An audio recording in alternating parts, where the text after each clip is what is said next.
2020년 10월 13일 화요일 성경 묵상입니다. 본문은 역대하 9장 13절에서 31절 말씀. 솔로몬의 지혜를 보여주는 스바 여왕의 예방 사건에 이어서 본문에는 솔로몬이 누렸던 부귀 영화를 보여줍니다.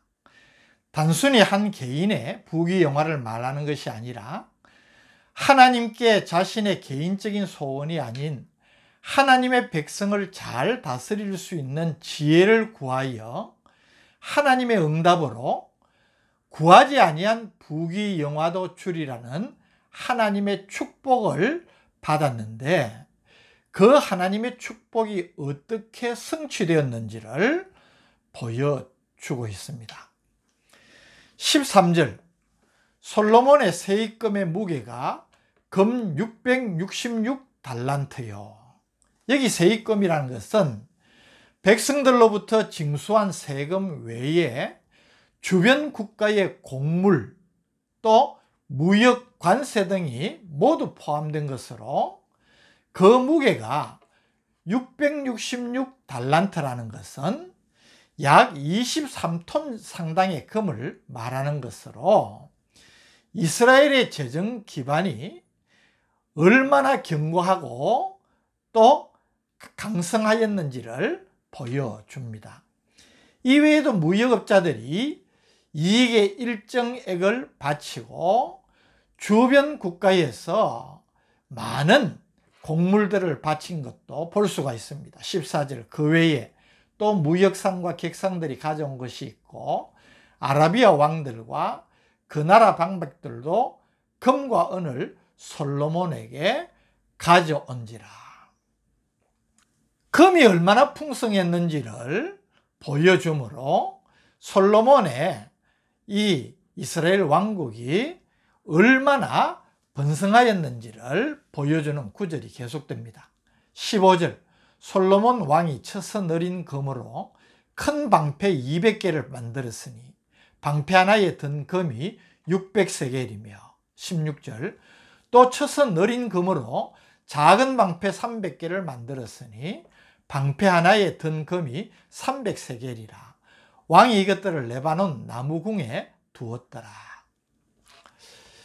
방패는 고대 전쟁에서 유용하게 쓰이는 방어용 도구 아닙니까? 그래서 대체적으로 목재 혹은 철재, 때로는 가죽으로 만드는 것이 일반적입니다.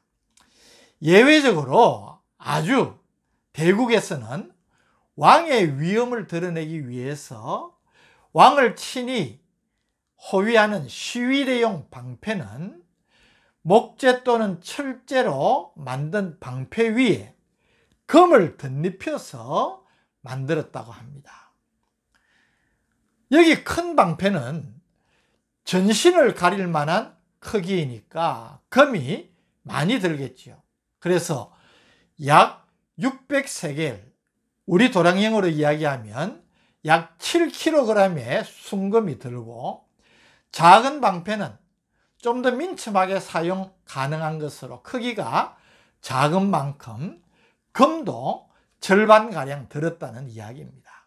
근데 어쨌든 솔로몬이 자신의 시위대용으로 큰 방패 200개를 금으로 만들고 작은 방패 300개를 만들었다는 말입니다. 놀랄 일 아닙니까? 뿐만 아닙니다. 또 큰 보좌를 금으로 입혀 만들었습니다. 17절, 왕이 또 상하로 큰 보좌를 만들고 순금으로 입혔으니.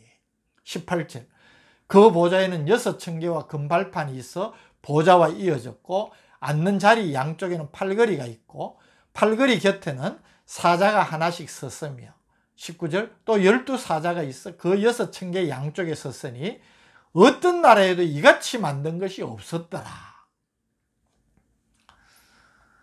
보좌를 상아, 즉 코끼리의 어금니로 만들었습니다. 이 상아 자체가 보석 아닙니까? 그 자체가 이스라엘에서 나지 않는 것으로 전적으로 수입하는 것이고, 큰 보좌이니까 최소한 상하 수백 개가 소요됐을 것입니다. 상하로 보좌를 만들고 그 위를 순금으로 입혔으니 어떤 나라에서도 볼 수 없는, 생각조차 할 수 없는 보좌를 만들었는데 그야말로 호화찬란하다는 것입니다. 솔로몬의 부귀영화가 어떠하였는지를 보여주는 것입니다. 이것만이 또 아닙니다. 20절, 솔로몬 왕이 마시는 그릇은 다 금이요 레바논 나무 궁의 그릇들도 다 순금이라. 솔로몬의 시대에 은을 귀하게 여기지 아니함은, 솔로몬이 쓰는 그릇이 다 금이고 레바논 궁, 즉 솔로몬 궁의 모든 그릇이 다 순금이라고 합니다. 21절, 왕의 배들이 후람의 종들과 함께 다시스로 다니며 그 배들이 3년에 1차씩 다시스의 금과 은과 상아와 원숭이와 공작을 실어오미더라. 3년에 한 차례씩 다시스 지역에서 조공으로 금과 은, 상아 등을 거둬 들였다는 뜻입니다. 조공을 바치는 나라뿐 아니라 천하의 모든 나라 왕이 솔로몬의 지혜에 대한 소문을 듣고 그를 만나기를 원하여서 각양의 진귀한 예물을 준비하여 예방할 정도였습니다. 23절, 천하의 열왕이 하나님께서 솔로몬의 마음에 주신 지혜를 들으며 그의 얼굴을 보기 원하여 24절, 각기 예물을 가지고 왔으니 곧 은그릇과 금그릇과 의복과 갑옷과 향품과 말과 노새라. 해마다 정한 수가 있었더라. 이만큼 솔로몬의 통일 이스라엘 왕국이 번성했다는 것입니다. 25절은 솔로몬의 군사력의 막강함을 보여주고 있습니다. 25절, 솔로몬의 병거매는 말의 외양간은 4천이요 마병은 12,000명이라. 병거성에도 두고 예루살렘 왕에게도 두었으며. 이 막강한 군사력으로 솔로몬은 근동 지역을 장악하고 아라비아와 스페인 일부 지역까지 지배권을 행사하였습니다. 26절, 솔로몬이 유브라데 강에서부터 블레셋 땅과 애굽 지경까지의 모든 왕을 다스렸으며, 이로 인하여서 솔로몬 왕국의 경제력은 절정에 이르렀습니다. 27절과 28절이 그것을 보여줍니다. 왕이 예루살렘에서 은을 돌같이 현하게 하고 백양목을 평지에 뽕나무같이 많게 하였더라. 28절은 솔로몬을 위하여 애굽과 각국에서 말들을 가져왔더라. 이런 솔로몬의 부귀영화를 22절이 요약하여서 결론적으로 보여줍니다. 22절, 솔로몬 왕의 재산과 지혜가 천하의 모든 왕들보다 큰지라. 이것은 솔로몬의 지혜와 그 나라의 부가 천하의 모든 왕들보다 탁월함을 강조하는 말일 뿐만 아니라 솔로몬의 영향력이 온 나라에 미칠 만큼 컸다는 사실을 보여주는 것입니다. 30절, 솔로몬이 예루살렘에서 온 이스라엘을 다스린 지 40년이라.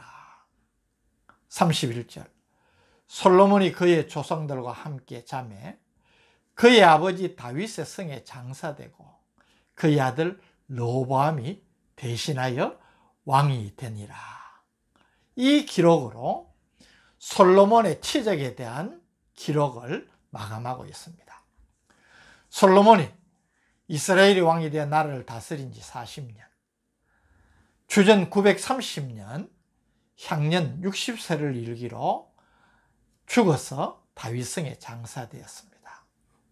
한 시대를 풍미하며 부귀영화의 대명사로 불리는 솔로몬도 죽었다는 사실을 우리에게 보여주는 것입니다.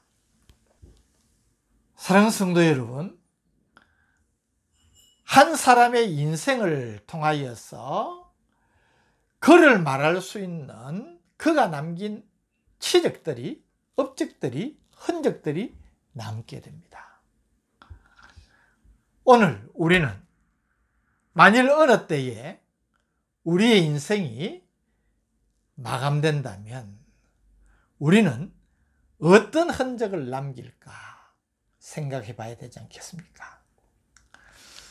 저는 솔로몬의 부귀영화 자체를 부러워하지 않습니다.